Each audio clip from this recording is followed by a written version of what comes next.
Hello everyone, welcome to cinema और मैं। तो आज मैं एक नया ड्रामा एक्सप्लेन करने वाली हूँ जिसका नाम है डेविल सिस्टर। ये एक थाई ड्रामा है और ये हाल ही में रिलीज हुआ है। इस ड्रामे में मेन लीड में विन मेटाविन है, जिन्हें आप पहले भी F4 में देख चुके हैं केविन के रूप में। तो चलिए शुरू करते हैं। एपिसोड 1 के स्टार्ट में एक कंपनी का स्टाफ काफ़ी हड़बड़ी में होता है। सारे लोग जल्दी जल्दी अपना काम करने लगते हैं क्योंकि उनकी बॉस के ऑफिस में आने का वक्त हो गया था। फिर हम इस ड्रामे की फीमेल लीड इरिन को देखते हैं, जो उस कंपनी की बॉस होती है। इरिन ऑफिस में आते ही लिफ्ट मैन को काम से निकाल लेती है, उसकी गलती की वजह से।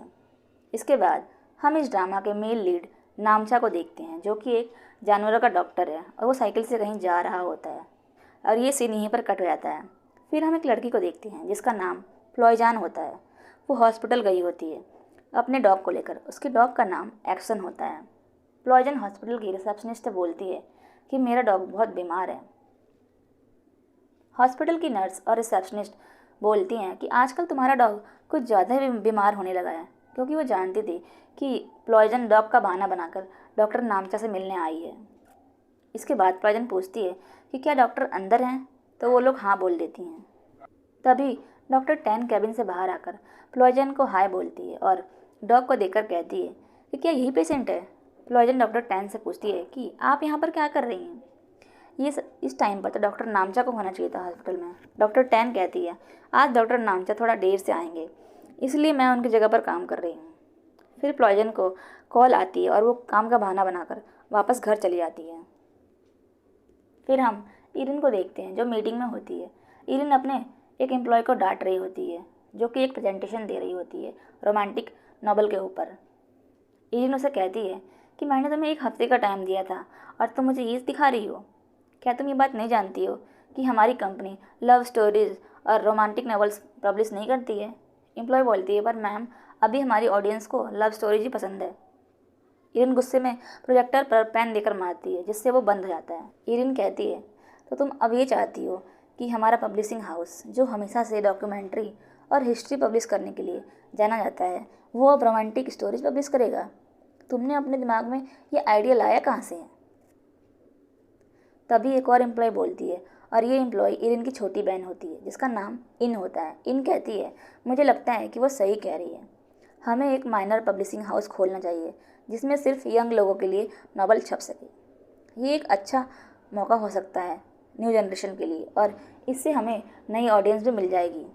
इरिन कहती है कि तुम भूलो मत कि हमारे ग्रैंडफादर ने इस कंपनी को क्यों बनाया था। जिस पर इन कहती है तो फिर तुम ही हमें कोई आइडिया दे दो ताकि हमारी टीम उस पर काम कर सके। जिस पर इरिन बोलती है मैं यहाँ पर सभी को सैलरी मेरे लिए काम करने के लिए देती हूँ। अगर सब कुछ मुझे ही करना है तो फिर मैंने सबको क्यों रखा हुआ है काम पर, तो क्यों ना मैं सबको जॉब से निकाल दूँ। इरिन सारे एम्प्लॉयज़ पर गुस्सा करते हुए बोलती है। इरिन कहती है कि हमारी टीम के पास और भी आइडियाज़ हैं, अगर तुम सुनना चाहो तो। इरिन कहती है अगर बाकी आइडिया भी नॉवल से रिलेटेड हैं तो मीटिंग यहीं पर ख़त्म होती है। और हाँ, एक और बात ध्यान से सुन लो सब, हमारी पब्लिशिंग हाउस की पॉलिसी ये नहीं है कि हम अपने रीडर्स को कुछ भी पढ़ने के लिए दे दें।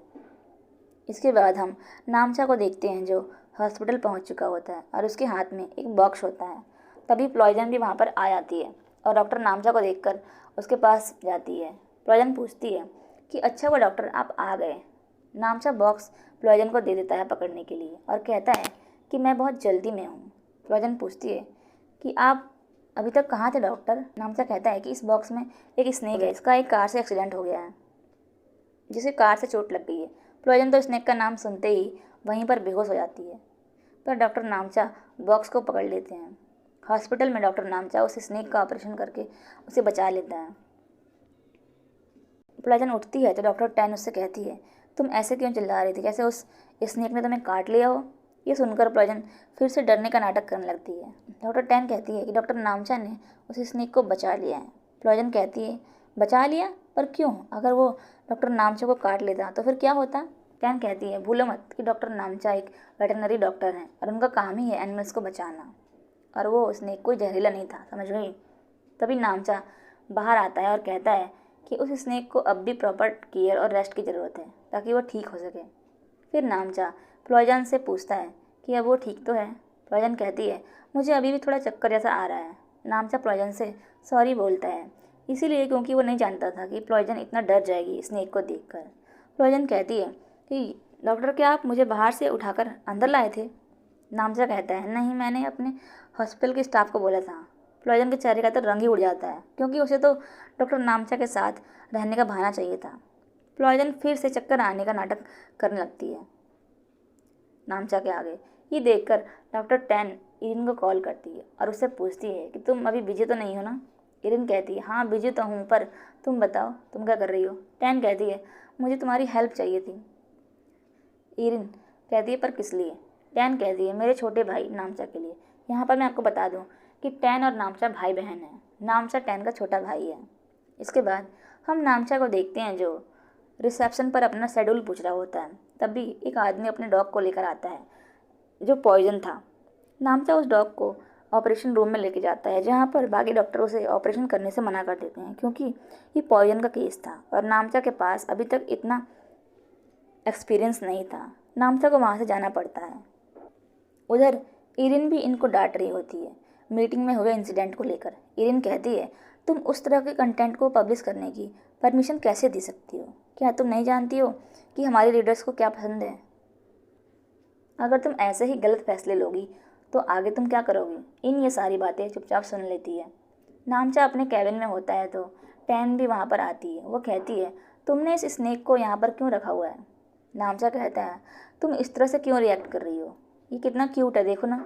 टैन कहती है, मैं कोई डिस्गस्टिंग लुक नहीं दे रही हूँ, बस मैं इस सांप के पास नहीं रहना चाहती हूँ। नामचा कहता है, जानवर इंसानों से तो बेहतर ही होते हैं, क्योंकि वो बिना वजह किसी को नुकसान नहीं पहुँचाते हैं। टैन कहती है, ठीक है, मैं बस डर गई थी। नामचा कहता है कि तुमसे ज़्यादा डरा हुआ तो ये है। इसके बाद नामचा प्लॉयजन के डॉग को लाकर उसे देता है और कहता है कि मैंने एक्सन को विटामिन दे दिए हैं जिसकी उसे ज़रूरत थी। प्लॉयजन नामचा को थैंक यू बोलती है और कहती है कि क्या मैं आपसे कुछ पूछ सकती हूँ? नामचा कहता है, हाँ पूछिए। प्लॉयजन कहती है कि मेरे फार्म पर बहुत सारे पपीज़ हैं जिनको वैक्सीनेशन की ज़रूरत है, तो मैं जानना चाहती हूँ कि क्या ये हॉस्पिटल होम विजिट भी करता है वैक्सीन लगाने के लिए? नामचा हाँ बोलता है और कहता है कि मैं किसी को बोल दूँगा आपको सारी डिटेल्स बताने के लिए। प्लॉयजन कहती है कि क्या आप नहीं आ सकते मेरे पपीज़ को वैक्सीनेट करने के लिए? तभी इरिन वहाँ पर आ जाती है और कहती है कि डॉक्टर नामचा इस तरह के काम नहीं करते हैं, क्योंकि मैं उन्हें ऐसा करने नहीं देती। नामचा इरिन से पूछता है, तुम यहाँ पर क्या कर रही हो? प्लॉयजन भी पूछती है कि तुम कौन हो? इरिन कहती है, तुम अपने डॉग को लेकर यहाँ से जा सकती है, क्योंकि डॉक्टर नामचा इज़ माई मैन। अगर तुम्हें विश्वास नहीं हो रहा है तो तुम डॉक्टर नामचा से पूछ सकती हो।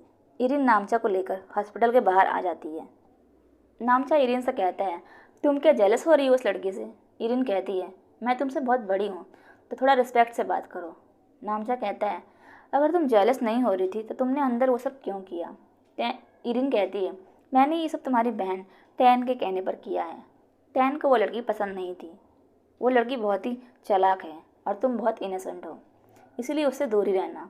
नामचा इरिन के क्लोज जाने लगता है तो इरिन कहती है, मुझे डराने की कोशिश मत करो, क्योंकि मैं डरने नहीं वाली हूँ। नामचा इरिन को कहता है, आज तुम यहाँ पर आई हो तो चलो हम साथ में लंच करते हैं। इरिन पूछती है कि क्या तुम्हें हॉस्पिटल में कोई काम नहीं है? नामचा कहता है, आज मैं बिजी नहीं हूँ, क्योंकि आज सिर्फ वैक्सीन लगाने का ही काम है जो कि कोई भी डॉक्टर कर सकता है। इरिन कहती है, पर मेरा तुम्हारी बहन टैन के साथ बाहर जाने का प्लान है। इस पर नामचा कहता है, तो ठीक है, तुम इसे कॉल करके मना कर दो, और मैं जानता हूँ कि तुम ये कर सकती हो। इरिन कहती है, मुझे इरिटेट मत करो। नामचा इरिन के मना करने के बावजूद भी उसकी कार में जाकर बैठ जाता है और फिर दोनों लंच करने चले जाते हैं। लंच करते वक्त इरिन कहती है, मुझे हॉस्पिटल में आना ही नहीं चाहिए था तुमसे मिलने के लिए। नामचा कहता है, पर मैं तो तुमसे मिलना चाहता था। इरिन कहती है, जल्दी जल्दी खाओ ताकि हम अपने अपने काम पर वापस जा सकें। नामचा कहता है, पर मैं तो अभी और काम नहीं करना चाहता, चलो मूवी देखने चलते हैं। इरिन कहती है, क्या तुम पागल हो गए हो? अभी भी वर्किंग आवर्स चल रहे हैं, तुम कब बड़ों की तरह बिहेव करना सीखोगे? नामचा कहता है, अगर अभी भी वर्किंग आवर्स चल रहे हैं तो तुम हॉस्पिटल में क्यों आई? मुझे देखने के लिए?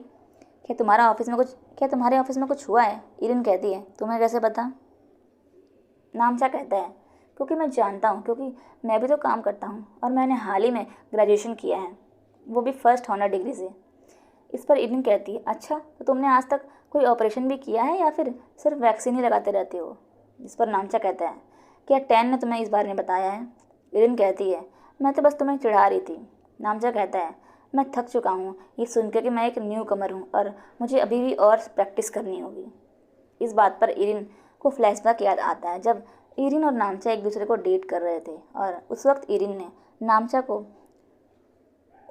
ने नामचा से इसलिए ब्रेकअप कर लिया था क्योंकि इरिन को लगता था कि नामचा और इरिन की थॉट्स बिल्कुल नहीं मिलती और नामचा इरिन से 7 साल छोटा था। उस वक्त इरिन ग्रेजुएशन कर चुकी थी और नामचा हाई स्कूल में था। नामचा इरिन को कहता है कि तुम मेरी बात सुन रही हो या नहीं? इरिन कहती है, मैं सुन रही हूँ और इसमें गलत क्या है? अगर कोई तुम्हें एक न्यू कमर की तरह ट्रीट करे तो अगर मैं तुम्हारी जगह होती तो काफ़ी खुश होती। नामचा कहता है, क्यों खुश होती? इरिन कहती है, अगर तुम कोई गलती भी करोगे तो भी तुम्हें आसानी से माफ़ी मिल जाएगी क्योंकि तुम एक न्यू कमर हो और न्यू कमर पर कोई रिस्पॉन्सिबिलिटी भी नहीं होती। मुझे तो तुमसे जलन हो रही है। नामचा कहता है कि हम आगे भी ऐसे ही मिल सकते हैं। इरिन टैन को कॉल पर बताती है कि नामचा उसके साथ है और वो दोनों लंच पर आए थे और इरिन उसे वापस हॉस्पिटल ड्रॉप कर देगी। टैन कहती है, मैं तुम दोनों के अचानक चले जाने से घबरा गई थी। दरअसल मैं नहीं चाहती थी कि नामचा का नाम किसी लड़की के साथ आए और अगर ये बात मेरे डैड और अंकल को पता चल गई तो फिर वो लोग नामचा पर बिल्कुल भी ट्रस्ट नहीं करेंगे। और मेरे अंकल तो नामचा पर बहुत ही रेयरली ट्रस्ट करते हैं क्योंकि उन्हें लगता है कि नामचा अभी भी उतना काबिल नहीं हुआ है कि वो हॉस्पिटल को चला सके जो कि मेरे डैड ने खड़ा किया है। इरिन कहती है, अच्छा तो इसलिए तुमने मुझे हॉस्पिटल बुलाया था ताकि मैं उस लड़की को नामचा से दूर रख कर सकूं? टैन कहती है, मैं चाहती हूँ कि नामचा अभी सिर्फ हॉस्पिटल पर और अपने काम पर ध्यान दे। इसके बाद नामचा मूवी की टिकट लेकर आता है तो इरिन कहती है, तुम तो वॉशरूम गए थे, फिर मूवी की टिकट क्यों लाए हो? नामचा कहता है, तुम तो ऐसे कह रही हो जैसे हमने पहले कभी मूवी देखी ही ना हो साथ में। नामचा कहता है, हम जब डेट कर रहे थे तब हमने बहुत सारी मूवीज़ देखी है साथ में। इरिन कहती है, वो पुरानी बात और उसके बारे में तुम्हें बात करने की ज़रूरत नहीं है। नामचा कहता है, अब तो काफ़ी वक्त हो चुका है, क्या मैं अब भी उस बारे में बात नहीं कर सकता हूँ? इरिन कहती है, भले ही कितना भी वक्त हो गया हो पर तुम वो बातें किसी को नहीं बता सकते। इसके बाद इरिन नामचा को हॉस्पिटल ड्रॉप कर देती है। नेक्स्ट सीन में इरिन अपने ग्रैंडफादर के घर पर होती है और वो कुछ पुरानी फ़ोटोज़ दिख रही होती है जिसमें वो नामचा और इन होते हैं। तभी इन आकर इरिन से बोलती है कि क्या तुम नामचा से दोबारा पैचअप करना चाहती हो? इरिन कहती है, ऐसा कुछ नहीं है, मैं बस एल्बम देख रही थी। इन कहती है, चलो डिनर कर लो, ग्रैंडफा बुला रहे हैं। इरिन कहती है, इसके बारे में किसी को मत बताना अभी जो तुमने देखा। इन कहती है, मैं जानती हूँ, मैं किसी से कुछ नहीं कहूँगी। क्या तुम मुझसे मिली थी? इरिन पूछती है, किससे? इन कहती है, नामचा से। इरिन कहती है, मैं उससे कैसे मिल सकती हूँ, मैं तो काम में इतना बिजी रहती हूँ और तुम तो जानती ही हो कि मैं अपने अपार्टमेंट में रहती हूँ और यहाँ पर मैं सिर्फ वीकेंड्स पर ही आती हूँ। इन कहती है, चलो अच्छा ही है, अगर तुम यहाँ पर रहती तो ये मेरे लिए थोड़ा अजीब होता क्योंकि मैं और नामचा अच्छे फ्रेंड्स हैं और नामचा तो हमारे घर के बगल में ही रहता है। फिर हम नामचा को देखते हैं तो जॉगिंग कर रहा होता है तो इन उससे कहती है, मैं तुम्हारे ही घर आ रही थी, पर नामचा बार बार इरिन की कार को ही देखा जा रहा था कि कब वो कार से बाहर आए। जिस पर इन पूछती है, तुम उधर क्या देख रहे हो? नामचा पूछता है, क्या इरिन घर पर आई है? इन हाँ कहती है और नामचा को गिफ्ट दे देती है और उसके पेरेंट्स का गिफ्ट उसके घर जाकर देने की बात करती है। नामचा इनसे कहता है, क्या तुम्हारे घर पर कोई आया है? इन कहती है, हाँ, मेरे ग्रैंडपा का लॉयर आया है। इनको फ्लैशबैक की बात याद आती है जब नामचा ने इरिन को गिफ्ट देने के लिए इनकी हेल्प ली थी, पर इन ने वो गिफ्ट इरिन को नहीं दिया था क्योंकि इन भी नामचा को पसंद करती है। प्रेजेंट में नामचा इरिन से पूछता है, क्या इरिन ने आज मेरे बारे में बात की? इन कहती है, वो तुम्हारे बारे में बात क्यों करेगी, वो तो अब शादी करने वाली है ना। नामचा कहता है, व्हाट, तुमने अभी क्या कहा? इरिन और शादी करने वाली है? फिर हम इरिन को देखते हैं जिसे उसके ग्रैंडफादर बोलते हैं कि तुम अब 31 साल की हो गई हो, तुम्हें अब शादी कर लेनी चाहिए। ग्रैंडफादर इरिन से पूछते हैं कि क्या तुम्हारा कोई बॉयफ्रेंड है? अगर नहीं है तो तुम्हें मेरे लॉयर जिन से शादी कर लेनी चाहिए, वो एक अच्छा आदमी है, उसकी वजह से हमारी कंपनी भी अच्छी चल रही है। जिन तुम्हें पसंद भी करता है, वो तुम्हारा अच्छे से ख्याल रखेगा। इरिन अपने ग्रैंडफादर को समझाने की कोशिश करती है पर उसके ग्रैंडपा उसे चुप करा देते हैं। इन नामचा के घर पर होती है तो वो नामचा से पीने के लिए पानी मांगती है। नामचा पानी लेकर आता है तो इन उसे बताती है कि इरिन ग्रैंडपा के लॉयर जिनसे शादी करने वाली है। ये बात सुनकर नामचा के हाथ से पानी छूटकर इनके ड्रेस पर गिर जाता है और इनके ड्रेस खराब हो जाती है। नामचा इनसे पूछता है उन दोनों ने एक दूसरे को डेट करना कब स्टार्ट किया। इन कहती है मुझे नहीं पता। नामचा कहता है कि इरिन तो कभी शादी करना ही नहीं चाहती थी ना। इन कहती है इससे कोई फ़र्क नहीं पड़ता कि वो क्या चाहती है, अगर ग्रैंडपा चाहते हैं तो उसे शादी करनी ही पड़ेगी। भले ही वो किसी से ना डरती हो पर उसे ग्रैंडपा का ऑर्डर तो मानना ही पड़ेगा। नामचा इरिन को अपने कपड़े देता है पहनने के लिए और उससे कहता है कि तुम्हें घर नहीं जाना। और ये एपिसोड यहीं पर ख़त्म हो जाता है। वीडियो अच्छी लगी तो वीडियो को लाइक शेयर कमेंट करें। Thanks for watching.